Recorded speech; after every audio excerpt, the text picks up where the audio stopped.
നമസ്കാരം. ലോകമെമ്പാടുമുള്ള മലയാളികൾ ഇന്ന് വിഷു ആഘോഷിക്കുകയാണ്.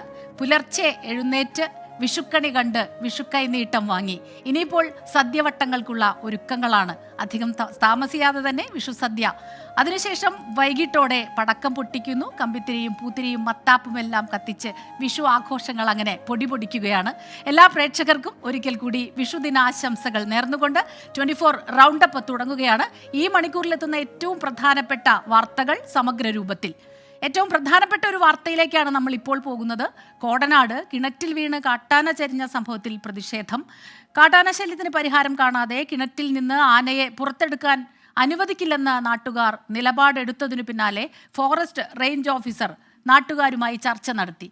ഇന്ന് വെളുപ്പിന് 3 മണിയോടെ നെടുമ്പാറ താണിപ്പാറയിൽ സ്വകാര്യ വ്യക്തിയുടെ കിണറ്റിൽ വീണ് ആണ് കാട്ടാന ചരിഞ്ഞത്.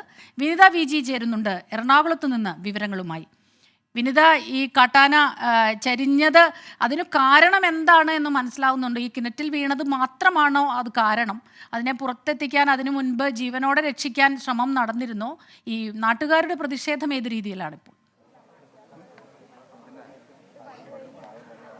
സ്മിത, ഇന്ന് പുലർച്ചെ 3 മണിയോട് കൂടിയാണ് സംഭവമെന്നാണ് നമുക്ക് മനസ്സിലാക്കാൻ കഴിയുന്നത്. അതുകൊണ്ട് തന്നെ അധികം ആളുകളിലേക്ക് ഈ ആന ഈ കിണറിലേക്ക് വീണ വിവരമൊക്കെ എത്തിയപ്പോൾ വളരെ വൈകിയിരുന്നു. 7 മണിയോടെയാണ് ഈ സ്ഥലം ഉടമ ഈ കിണറിൽ ആന വീണ് കിടക്കുന്നതായി കണ്ടത്. അദ്ദേഹം കൃഷി ആവശ്യങ്ങൾക്ക് മറ്റുമായി കുഴിച്ച കിണറായിരുന്നു. എന്നാൽ അതിൽ വെള്ളം ഉണ്ടാകാത്തതിനെ തുടർന്ന് അതിങ്ങനെ ഉപയോഗശൂന്യമായി കിടക്കുകയായിരുന്നു. ഇതിന് സമീപം അദ്ദേഹത്തിന്റെ കൃഷിഭൂമിയുണ്ട്. അവിടെ നാളുകൾക്ക് മുൻപ് തന്നെ ആനകൾ അവിടേക്ക് എത്തുകയും കൃഷി നശിപ്പിക്കുകയും ഒക്കെ തന്നെ പതിവായിരുന്നു.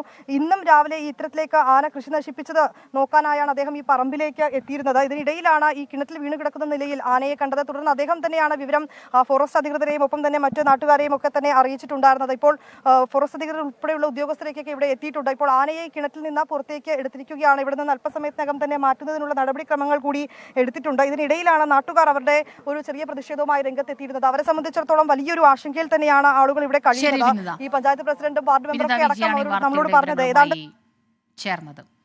ഇപ്പോൾ ഡൽഹി മുഖ്യമന്ത്രി അരവിന്ദ് കെജ്രിവാൾ മാധ്യമങ്ങളെ കാണുന്നു തത്സമയം. अरुण पिल्लई हैं कोई, उनको धमकियां दी गई, टॉर्चर किया गया, उन्होंने अपना बयान वापस ले लिया। अगले दिन, उस दिन तो उनसे कुछ लिखवा लिया, कहीं साइन करा लिया, लेकिन उसके 2-4 दिन बाद उन्होंने कोर्ट में बयान दिया कि मुझे टॉर्चर करके बयान लिया गया।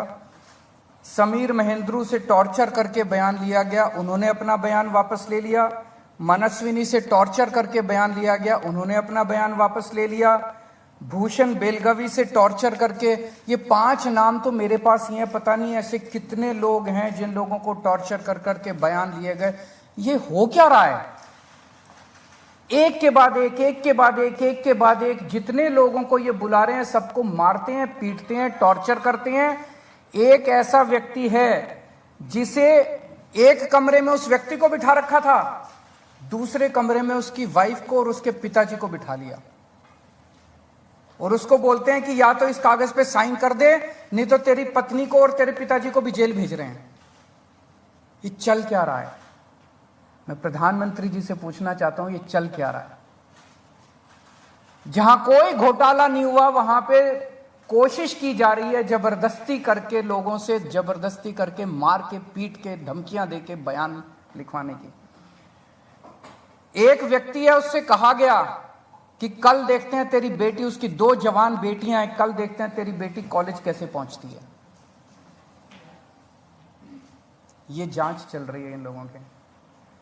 एक व्यक्ति है, उसके वकील ने कोर्ट में खड़े होकर कहा कि हमारे मेरे मुवक्किल के ऊपर दबाव डाला जा रहा है कि दिल्ली के पॉलिटिशियंस का, कोर्ट के अंदर खड़े होकर उसने बोला कि मेरे मुवक्किल के ऊपर दबाव डाला जा रहा है कि आप दिल्ली के पॉलिटिशियंस का नाम लीजिए। ये इनकी जांच चल रही है। इस सारी जांच करने के बाद, 1 साल जांच करने के बाद, ये आरोप लगाते हैं कि 100 करोड़ रुपए की रिश्वत ली गई और दी गई। वो 100 करोड़ रुपया कहां है? एक नया पैसा कहां है वो 100 करोड़ रुपया? सब इतनी 400 से ज्यादा रेड हो चुकी हैं। मनीष सिसोदिया जी के घर पे रेड हो गई, इतने सारे दूसरे लोग, वो पैसा है कहां? एक नया पैसा नहीं मिला 100 करोड़ रुपए का, ना कोई ज्वेलरी मिली, ना कोई मनीष जी के घर पे गद्दे भी फाड़ दिए इन्होंने, उनके गांव भी हुआ है, उनके बैंक लॉकर भी छान मारे, कुछ नहीं मिला 100 करोड़ में से। फिर आरोप लगाया कि 100 करोड़ रुपया गोवा के चुनाव में इस्तेमाल हुआ है। जी, गोवा के हमारे जितने वेंडर्स थे जिनसे हमने काम कराया था, सारे वेंडर्स पे रेड मार चुके हैं लोग। सारे वेंडर्स को इन गिरफ्तार कर करके स्टेटमेंट ले चुके, वहां कुछ नहीं मिला, सारी पेमेंट चेक से हुई है हमारी।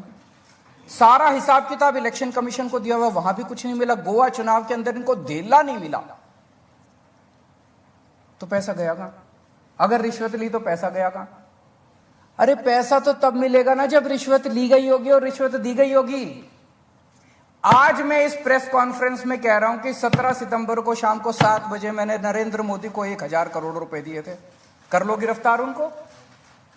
ऐसे तो कोई भी इस देश में खड़ा होकर कुछ भी कह देगा। मैं कह रहा हूं कि नरेंद्र मोदी को 17 सितंबर की शाम को 7 बजे मैंने 1000 करोड़ रुपए दिए थे। गिरफ्तार करोगे इस बेसिस पे नरेंद्र मोदी को? भाई मेरे पास कुछ सबूत तो हो कहने का। कोई तो मैं कहूंगा भाई मेरे पास ये सबूत है, मैंने दिए थे। ऐसे ही कोई कुछ भी खड़ा होकर कह देगा और गिरफ्तार कर लोगे। 100 करोड़ रुपए दिए, 100 करोड़ रुपए दिए गोवा चुनाव। अरे कहां है सबूत? कोई सबूत नहीं है। ये पॉलिसी इतनी शानदार पॉलिसी थी, ट्रांसपेरेंट पॉलिसी थी, जो भ्रष्टाचार खत्म कर देती पूरे के पूरे शराब सेक्टर में। ये इस बात से साबित होता है कि ये पॉलिसी जब पंजाब में लागू की गई, पूरी कॉपी पेस्ट पॉलिसी है, जब पंजाब में लागू की गई तो इस पॉलिसी से 50% रेवेन्यू एक साल के अंदर बढ़ गया। 50% रेवेन्यू दिल्ली के अंदर इन्होंने लागू नहीं की, करने दी। पंजाब के अंदर इनकी चली नहीं, क्योंकि पंजाब एक फुल स्टेट है। तो मैं मोदी जी को कहना चाहता हूं, मोदी जी अगर केजरीवाल भ्रष्टाचारी है तो फिर इस दुनिया के अंदर कोई ईमानदार नहीं है। मुद्दा भ्रष्टाचार है ही नहीं, मुद्दा भ्रष्टाचार की जांच है ही नहीं, मुद्दा शराब घोटाला है ही नहीं। ऐसा शख्स देश का प्रधानमंत्री जो सर से लेके पैर तक भ्रष्टाचार के अंदर डूबा हुआ है, കേന്ദ്ര സർക്കാരിനെതിരെ കേന്ദ്ര സർക്കാർ ഏജൻസികൾക്കെതിരെ ഗുരുതരമായ ആരോപണം ഉന്നയിക്കുകയായിരുന്നു ഡൽഹി മുഖ്യമന്ത്രി അരവിന്ദ് കെജ്രിവാൾ. തങ്ങൾക്കെതിരായി നടക്കുന്നത് രാഷ്ട്രീയ വേട്ടയാടൽ മാത്രമാണ്, അഴിമതിക്കെതിരെ വ്യക്തമായ ശക്തമായ തെളിവുകൾ ഒന്നുമില്ലെന്നും കേന്ദ്ര ഏജൻസികളുടേത് രാഷ്ട്രീയ വേട്ടയാടൽ മാത്രമാണെന്നും അരവിന്ദ് കെജ്രിവാൾ. ഇനി മറ്റൊരു റിപ്പോർട്ടിലേക്ക് പോവുകയാണ്. ന്യൂനപക്ഷ വോട്ടുകൾ ഉറപ്പാക്കാൻ വിഷുദിനത്തിലും രാഷ്ട്രീയ നീക്കം തുടർന്ന് ബി.ജെ.പി. ക്രൈസ്തവ സഭാ അധ്യക്ഷന്മാർക്ക് ബി.ജെ.പി. നേതാക്കളുടെ വീടുകളിൽ വിരുന്നൊരുക്കുകയാണ്. ബി.ജെ.പി. തിരുവനന്തപുരം ജില്ലാ അധ്യക്ഷൻ വി രാജേഷിന്റെ വീട്ടിൽ ക്രൈസ്തവ പുരോഹിതർ എത്തി. വിഷുവിന് ഇതര മതസ്ഥർക്ക് വിരുന്നൊരുക്കുന്നതിന് പിന്നിൽ വോട്ട് ബാങ്ക് രാഷ്ട്രീയം ഇല്ലെന്ന് ബി.ജെ.പി. കേരള പ്രഭാരി പ്രകാശ് ജാവദേക്കർ പ്രതികരിച്ചു. റമദാനിൽ ഇസ്ലാം മതവിശ്വാസികളുടെ വീടുകൾ സന്ദർശിക്കുമെന്നും പ്രകാശ് ജാവദേക്കർ പറഞ്ഞു. Today is Vishu. I wish first happy Vishu to everybody, and today at our Trivandrum President Advocate Rajesh, his house, there is Father Atungra and Joseph. Both are here. We are celebrating Christmas also. We have gone to Easter Sunday to wish them best at 1,50,000 houses, and we are today called to our Karyakarta's house, all Christian and Muslim friends and neighbors. So this is real India, and this is what we nurture. This is BJP's ethos, and I am very happy. I am very sure that India will emerge strong under leadership of Modi, who has propounded Sneha Yatra and Sneha Samvad campaign throughout the country, and that is, we are all one nation, one people, and we are walking and taking the country to a new height. And he has already given us a goal of Amrut Kal to make India a developed country. He has brought peace and prosperity, and it will be further improved. അതേസമയം ഇന്ത്യയിൽ Christian വിഭാഗത്തിനെതിരായ അക്രമങ്ങൾ വർദ്ധിച്ചു വരുന്നതായുള്ള റിപ്പോർട്ടുകൾ ഈ റിപ്പോർട്ടുകളിൽ രാഷ്ട്രപതി ആശങ്ക രേഖപ്പെടുത്തി. ക്രിസ്ത്യൻ മത നേതാക്കളുമായി നടത്തിയ കൂടിക്കാഴ്ചയിലാണ് രാഷ്ട്രപതി ആശങ്ക അറിയിച്ചത്. ഇന്ന് രാവിലെ രാഷ്ട്രപതി ഭവനിലായിരുന്നു കൂടിക്കാഴ്ച. ആർച്ച് ബിഷപ്പ് അനിൽ ജെട്ടി കൂട്ടോയുടെ നേതൃത്വത്തിലുള്ള സംഘമാണ് കൂടിക്കാഴ്ച നടത്തിയത്. ന്യൂനപക്ഷ വോട്ടുകൾ ഉറപ്പാക്കാനുള്ള BJPയുടെ തന്ത്രം നേരിടാൻ കോൺഗ്രസ്. ക്രൈസ്തവ സഭാ നേതൃത്വത്തെ കാണാനാണ് തീരുമാനം. KPCC അധ്യക്ഷൻ K. സുധാകരൻ വൈകിട്ട് തലശ്ശേരി ആർച്ച് ബിഷപ്പിനെ സന്ദർശിക്കും. വൈകിട്ട് 5 മണിക്കാണ് കൂടിക്കാഴ്ച നടക്കുക. സജോ ദേവസ്യ വിവരങ്ങളുമായി ചേരുന്നു കണ്ണൂരിൽ നിന്ന്. സജോ, ഇതിപ്പോൾ ഒരു രാഷ്ട്രീയപരമായിട്ടുള്ള ഒരു നീക്കം തന്നെയാണ് നടക്കുന്നത്. തീർച്ചയായിട്ടും BJPയുടെ ഈ ക്രൈസ്തവ വിഭാഗത്തിനെ ഒരുമിച്ച് നിർത്തുന്നതിനുള്ള ഒരു നീക്കം അത് വിജയമായി എന്നുള്ള രീതിയിലാണ് അവരുടെ വിലയിരുത്തലുകൾ. അതിൻ്റെ ഫലമായാണ് ഇന്നിപ്പോൾ വിഷുദിനത്തിൽ ക്രൈസ്തവ നേതാക്കളെ അടക്കം ക്ഷണിച്ചിരുന്നത് വിഷുവിന്. അപ്പോൾ ഈ ഒരു നീക്കം കോൺഗ്രസിൻ്റെ ഭാഗത്തു നിന്ന് വൈകിയെന്ന് കഴിഞ്ഞ ദിവസം A ഗ്രൂപ്പ് KC ജോസഫ് ഉൾപ്പെടെയുള്ളവർ ഉന്നയിക്കുകയും ചെയ്തിരുന്നു. ആ ഒരു പശ്ചാത്തലത്തിലാണോ ഇത്തരത്തിലൊരു നീക്കം തിരക്കിട്ട് നടത്തുന്നത്?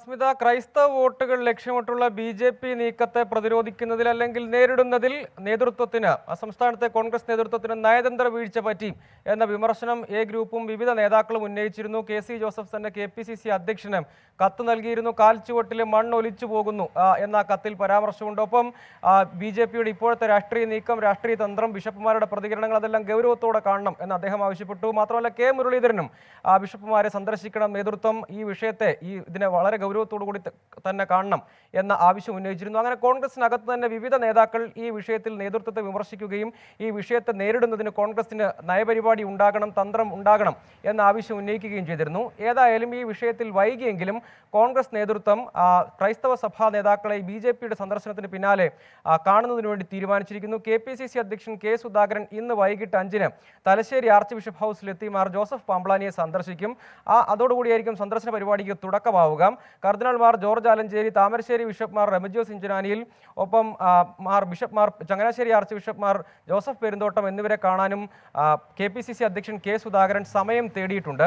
ഈ വിഷയത്തിൽ പരമ്പരാഗത കോൺഗ്രസിനായിരിക്കും ഈ BJP നീക്കങ്ങൾ ഫലം കണ്ടാൽ ആദ്യ തിരിച്ചടി കോൺഗ്രസിനായിരിക്കും എന്നൊരു വിലയിരുത്തലുണ്ട്. പരമ്പരാഗത വോട്ട് ബാങ്കിൽ അത് വിള്ളലുണ്ടാക്കും എന്ന് മാത്രമല്ല, സമുദായങ്ങൾക്കിടയിലെ വിടവ് നികത്താനുള്ള ഇടപെടൽ ഉണ്ടായിട്ടില്ലെങ്കിൽ വരുന്ന ലോക്സഭാ തെരഞ്ഞെടുപ്പിലടക്കം അത് തിരിച്ചടിയാകും എന്ന് ഒരു വിഭാഗം നേതാക്കൾക്ക് വിലയിരുത്തലുണ്ട്. BJPയും LDF അവരുടേതായ നിലയ്ക്കും BJP പുതുതന്ത്രം എന്ന നിലയ്ക്ക് ക്രൈസ്തവരെ ലക്ഷ്യമിട്ടും രാഷ്ട്രീയ തന്ത്രങ്ങളുമായി സജീവമായി കളം നിറഞ്ഞിരിക്കുകയാണ്. ലോക്സഭാ തെരഞ്ഞെടുപ്പാണ് മുന്നിലുള്ളത്. പക്ഷേ അതിനനുസൃതമായ ഒരു സമീപനമോ ഇടപെടലോ കോൺഗ്രസ് നേതൃത്വത്തിന്റെ ഭാഗത്തു നിന്നില്ല എന്ന ആഭ്യന്തര വിമർശനം വളരെയധികം ശക്തമായിരുന്നു. അതിന് പിന്നാലെയാണ് പ്രതിരോധം ഒരുക്കാനുള്ള കോൺഗ്രസ് തീരുമാനം. ക്രൈസ്തവ വിഭാഗങ്ങൾക്കിടയിൽ ആശയക്കുഴപ്പം ഉണ്ടാക്കുന്നതിൽ BJP വിജയിച്ചു, അത് വോട്ടിൽ വിള്ളലുണ്ടാക്കും എന്ന വിലയിരുത്തൽ പലരെയും സംബന്ധിച്ചിടത്തോളം ഉണ്ട്. അത് പ്രതിരോധിക്കുക, കോൺഗ്രസിന്റെ പരമ്പരാഗത വോട്ട് ബാങ്കിനെ സംരക്ഷിക്കുക എന്ന ആവശ്യമൊക്കെയുണ്ട്. ഏതായാലും അത്തരം ലക്ഷ്യങ്ങളോടുകൂടിയാണ് ഈ സന്ദർശന പരിപാടി കോൺഗ്രസ് നേതൃത്വം ആവിഷ്കരിച്ചിരിക്കുന്നത്. ശരി സജോ ദേവസ്യാണ് കണ്ണൂരിൽ നിന്ന് ഈ വാർത്തയുടെ വിവരങ്ങളുമായി ചേർന്നത്. 24 റൗണ്ട് അപ്പിലേക്ക് വീണ്ടും. വന്ദേ ഭാരത് എക്സ്പ്രസിന്റെ സമയക്രമവും നിരക്കും ഇന്ന് പ്രഖ്യാപിച്ചേക്കും. 6 സെറ്റ് ടൈം ടേബിളുകളാണ് റെയിൽവേ ബോർഡിന് ദക്ഷിണ റെയിൽവേ സമർപ്പിച്ചത്. തിരുവനന്തപുരത്ത് നിന്ന് കോട്ടയം വഴി കോഴിക്കോട് എത്തുന്ന റൂട്ടാണ് ഇപ്പോൾ പരിഗണിക്കുന്നത്.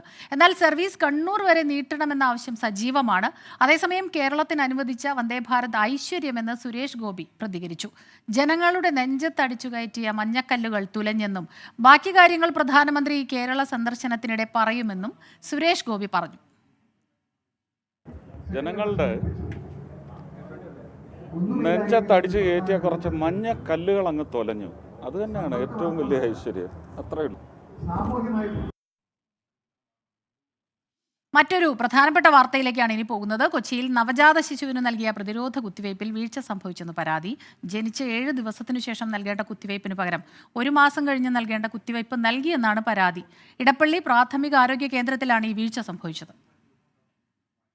പ്രസവ ശുശ്രൂഷ കഴിഞ്ഞിട്ട് നമ്മൾ വീട്ടിലോട്ട് വന്നതിൻ്റെ നെക്സ്റ്റ് ഡേ, അതായത് 11th ബുധനാഴ്ച നമ്മൾ ഇതിൻ്റെ വാക്സിനേഷൻ, ആദ്യത്തെ ഡോസ് വാക്സിനേഷന് വേണ്ടി നമ്മൾ ഹെൽത്ത് സെൻ്ററിൽ, അപ്പോൾ അതാണ് കുറേ കൂടെ മരുന്നിൻ്റെ ജെനുവിനിറ്റിയും ഒരു ക്ലാരിറ്റിക്കും വേണ്ടിയാണ് നമ്മൾ അവിടെ പോയത്. അവിടെ പോയി കഴിഞ്ഞപ്പോഴത്തേന് നമ്മൾ ഫസ്റ്റ് ഡോസ് വാക്സിനേഷന് പകരം ഒരു സെക്കൻഡ് ഡോസ് വാക്സിനേഷനാണ് കുട്ടിക്ക് അറിയാണ്ട് ചെയ്തത്. അതായത് 8 ദിവസം പ്രായമായ കുട്ടിക്ക് ശരിക്കും പറഞ്ഞു കഴിഞ്ഞാൽ 1.5 മാസം കഴിഞ്ഞിട്ടല്ല 6 വീക്സ് കഴിഞ്ഞിട്ട് കൊടുക്കേണ്ട വാക്സിനേഷൻ ആണ് ആഡ് ചെയ്തത്.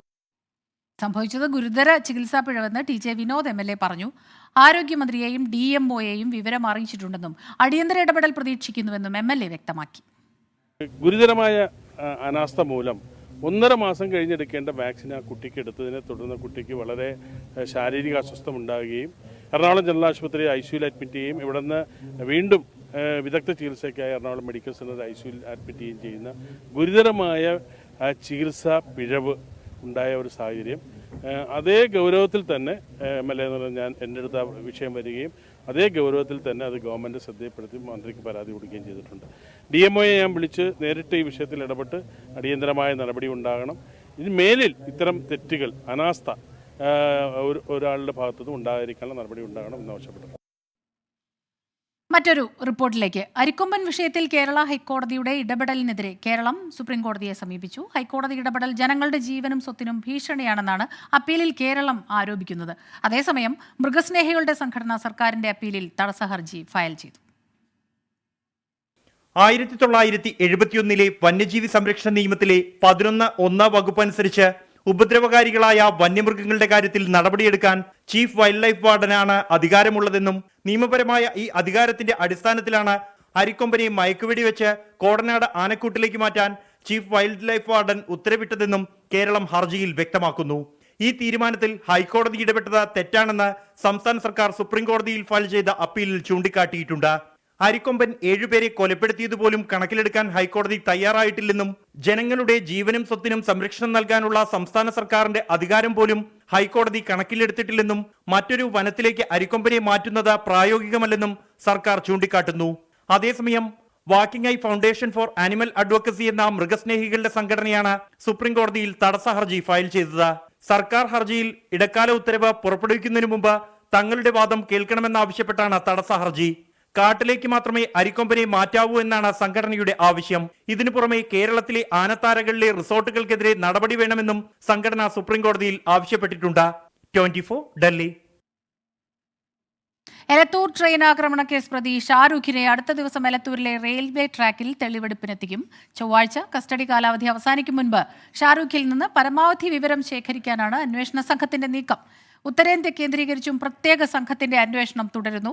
കഴിഞ്ഞ ദിവസം നടന്ന തെരച്ചിലിൽ തിരിച്ചറിയൽ പരേഡിൽ സാക്ഷികൾ ഉൾപ്പെടെ 6 പേർ ഷാരൂഖിനെ തിരിച്ചറിഞ്ഞിരുന്നു. അതേസമയം കേസ് വൈകാതെ NIA ഏറ്റെടുത്തേക്കുമെന്നും സൂചനയുണ്ട്. മറ്റൊരു വാർത്തയിലേക്ക്. മലപ്പുറത്ത് വൻ ലഹരിവേട്ട. വഴിക്കടവ് ആനമറി ചെക്ക് പോസ്റ്റിൽ 3000 കിലോ നിരോധിത പുകയില ഉൽപ്പന്നങ്ങൾ എക്സൈസ് പിടികൂടി. ലോറിയിൽ ബിസ്ക്കറ്റിനും മിഠായികൾക്കുമിടയിൽ ഒളിപ്പിച്ചു കടത്തിയ ലഹരിയാണ് പിടികൂടിയത്.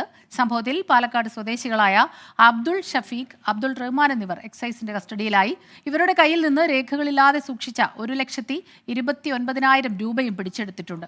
പാലക്കാട് വല്ലപ്പുഴ കേന്ദ്രീകരിച്ച് പ്രവർത്തിക്കുന്ന സംഘത്തെ മാസങ്ങളോളമായി എക്സൈസ് സംഘം നിരീക്ഷിച്ചു വരികയായിരുന്നു. ഇനി മറ്റൊരു വാർത്തയിലേക്ക് പോകുന്നു. പഞ്ചാബ് നാഷണൽ ബാങ്കിന്റെ വായ്പാ തട്ടിപ്പ് കേസിൽ CBIക്ക് തിരിച്ചടി. ആന്റിഗ്വ ഹൈക്കോടതിയിൽ നിന്ന് മെഹുൽ ചോക്സിക്ക് അനുകൂല വിധി ലഭിച്ചു. അനുവാദമില്ലാതെ ചോക്സിയെ ആന്റിഗ്വയിൽ നിന്ന് മാറ്റുന്നത് കോടതി തടഞ്ഞു. 2021 മെയ് മാസത്തിൽ ഡൊമിനിക്കയിലേക്ക് തട്ടിക്കൊണ്ടുപോയി എന്ന കേസിലാണ് ചോക്സിക്ക് അനുകൂല വിധി ലഭിച്ചത്. ഇന്ത്യൻ ഏജൻസികളാണ് തന്നെ തട്ടിക്കൊണ്ടുപോയതിന് പിന്നിലെന്നാണ് ചോക്സിയുടെ ആരോപണം. തനിക്കെതിരായ ഇന്ത്യയിലെ കേസുകൾ നിലനിൽക്കില്ലെന്നാണ് ചോക്സിയുടെ വാദം. വായ്പാ തട്ടിപ്പുമായി ബന്ധപ്പെട്ട 6 കേസുകൾ CBI ചോക്സിക്കെതിരെ രജിസ്റ്റർ ചെയ്തിട്ടുണ്ട്. കുറ്റവാളികളെ നിയമത്തിനു മുന്നിൽ കൊണ്ടുവരാൻ പ്രതിജ്ഞാബദ്ധമെന്ന് CBI പ്രതികരിച്ചു. വിദേശ ഏജൻസികളുമായി ചേർന്ന് നിയമപരമായി ചോക്സിയെ തിരികെ എത്തിക്കുമെന്നും CBI വ്യക്തമാക്കുന്നു. 24 റൗണ്ടപ്പ് ഇവിടെ പൂർണ്ണമാവുകയാണ്. എല്ലാ പ്രേക്ഷകർക്കും ഒരിക്കൽ കൂടി വിഷുദിന ആശംസകൾ നേരുന്നു.